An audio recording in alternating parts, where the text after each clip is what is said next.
The fact that the candidate you're being asked to vote for is at this very minute rotting in an English jail shouldn't put you off. I was inside one myself until just a week ago. They can jail us. They can shoot us. They can even conscript us. They can use us as cannon fodder as a sod. But, we have a weapon more powerful than any other in the entire arsenal of the British Empire. And that weapon is our refusal. Our refusal to bow to any order but our own. Any institution but our own. Our friends in the Royal Irish Constabulary would like to shut me up. Oh yes, jail me again. Shoot me. Who knows? And I'd like you to send them a message. If they shut me up, who will take my place? You will. Who will take my place? You will. They can't shut you up. Michael Collins, an Irish freedom fighter with incredible perseverance and determination. In the next few minutes, I'm going to share with you how this man led the movement to bring the British Empire to its knees in the early 1900s by keeping his eyes on the prize, Ireland's independence. This is his story. Michael was born on October 16, 1890. His father died when Michael was only 6 years old, and while lying on his deathbed, his father turned to the family and said to them, Take great care of Michael. One day he'll be a great man and do great work for Ireland. Michael was an intelligent and athletic young man. His sister, Mary Ann, heightened his interest in the struggle for nationalism, and because of her, he devoured writings of great men as the Irish poet and nationalist Thomas Davis. Starting when he was 15, he spent 9 years in London, and while he was there, he was active in the Irish Republican Brotherhood, also known as the Sinn Féin, or the IRB. In 1916, Michael returned to Dublin to participate in the planned uprising on Easter week. Following the Easter Rising, he was sent to Frongoch internment camp in Wales as a prisoner of war.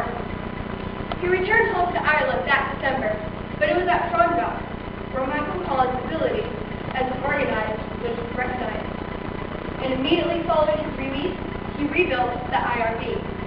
During 1917 and 1918, he created an intelligence network, organized national loans to fund the rebellion, and headed up an arms smuggling operation. By 1920, Michael Collins was wanted by the British and had a price of over $15,000 over his head. In January 1919, the Anglo-Irish War began.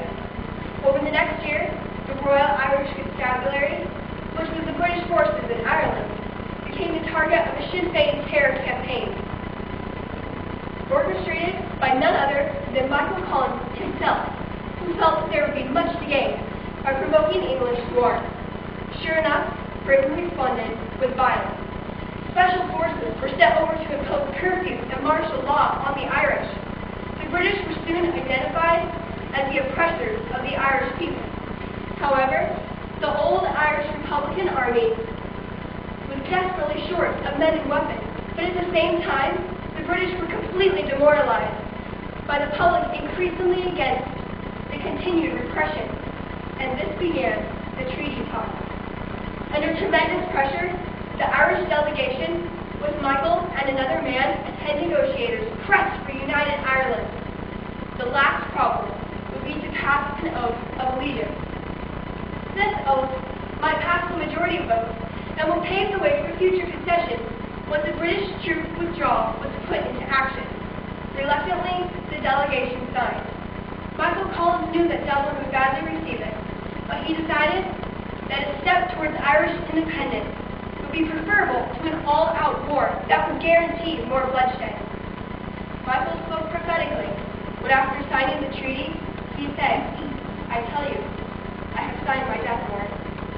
The vote in favor of accepting the treaty was 64 to 57. A provisional government was formed in January of 1922, and Michael was elected chairman. Dublin Castle was then surrendered to Michael Collins. Across the country, the Irish Republican Army split into pro-treaty or anti-treaty forces. Many followed Michael, and these loyal troops became the Free State Army, while the others became known as the Irregulars.